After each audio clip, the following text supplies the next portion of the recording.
किशोर और पिद्दी दो भाई बहन थे। पिद्दी बहुत खर्चीले स्वभाव की थी।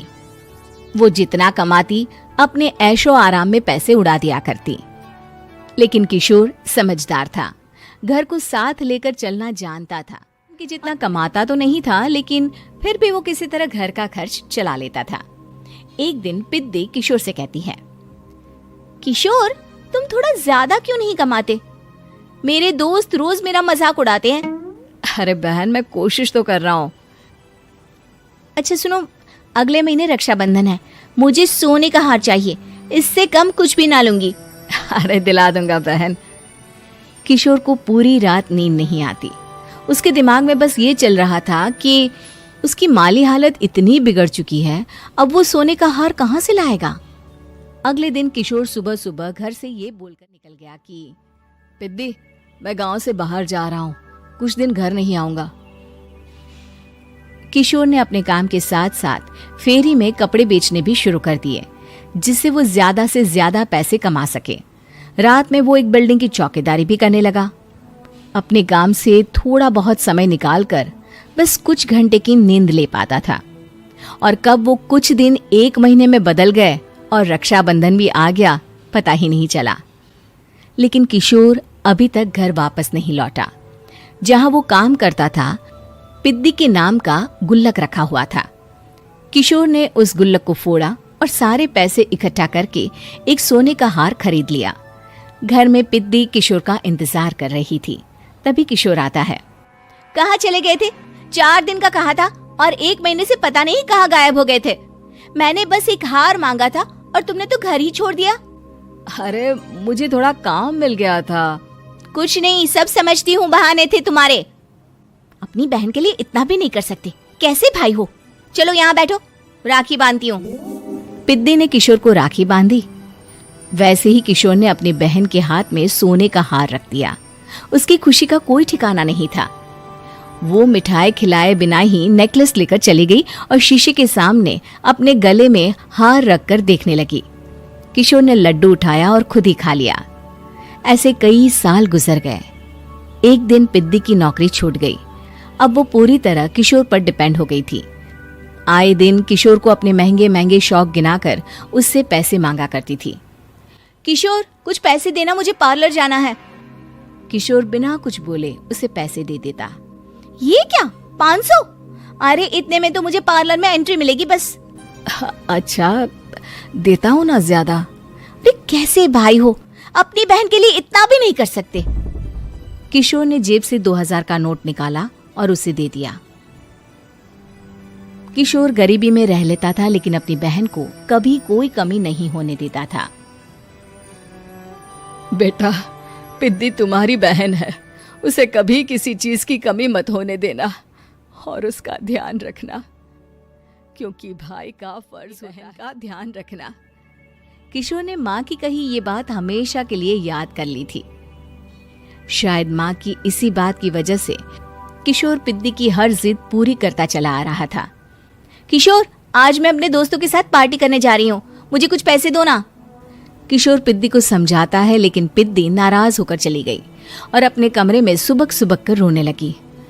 किशोर अपनी जेब से कुछ पैसे निकालता है और पिद्दी को दे देता है।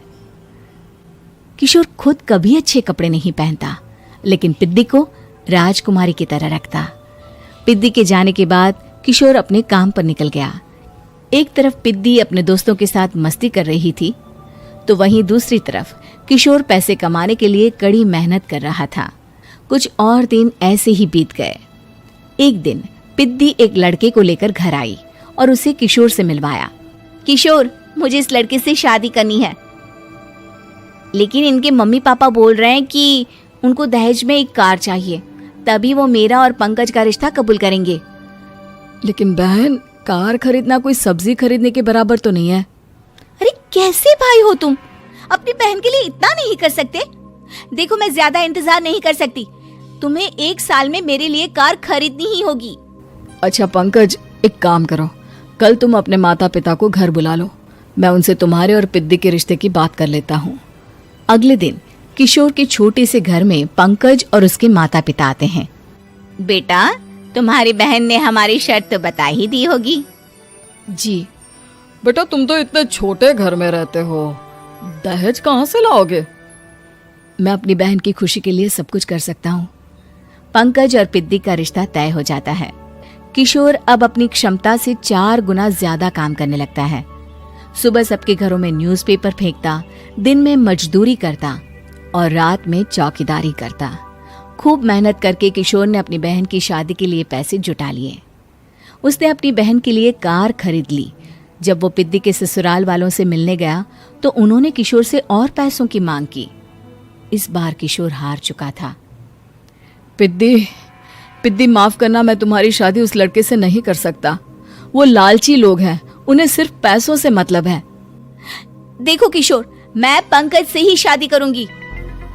क्योंकि पिद्दी ने तो किशोर की बात न मानने की जैसे कसम खा रखी थी। किशोर ने पंकज को घर बुलाया। पंकज, तुम अपने माता पिता को समझाते क्यों नहीं हो? भैया वो हमारी शादी के लिए मान गए, मेरे लिए तो यही बहुत बड़ी बात है। हम एक काम कर सकते हैं, दहेज की रकम में से कुछ पैसे मैं आपको दे देता हूँ। अरे लेकिन समाज वाले क्या कहेंगे? अरे जब दुनिया को पता चलेगा तब ना। अच्छा, कुछ पैसे मैं अपने मालिक से कर्ज में ले लेता हूँ। कुछ पैसे पंकज देता है, कुछ वो कर्जा लेता है और अपनी उम्र भर की कमाई वो अपनी बहन की शादी में लगा देता है। आखिर में पंकज और पिद्दी की शादी हो जाती है। पिद्दी की विदाई के बाद किशोर बिल्कुल अकेला पड़ जाता है। अब उसका कमाने में भी मन नहीं लगता। उधारी वाले रोज घर में आकर बैठ जाते हैं। अरे किशोर, अब तो पिद्दी की शादी को 5 साल हो गए, अब तो हमारा पैसा लौटा दो। चाचा, पिद्दी के जाने के बाद किसी भी काम में मन नहीं लगता। अरे तो हमारा पैसा कैसे वापस मिलेगा? जी, कुछ करता हूँ मैं। किशोर के ऊपर बहुत सा कर्जा चढ़ गया था, इसलिए उसने तय किया कि वो ये घर बेचकर सबके पैसे लौटा देगा। अगली सुबह शहर के किसी साहूकार को उसने अपना घर बेच दिया और सबके पैसे लौटा के वो गांव छोड़कर चला गया। पिद्दी ने शादी के बाद कभी अपने भाई का हाल तक नहीं पूछा। किशोर को फर्क नहीं पड़ता था। बस ससुराल में उसकी बहन खुश है, ये जानकर उसे खुद की खुशी मिलती थी और ये सोचकर कि उसने माँ से किया हुआ वादा पूरा कर दिया।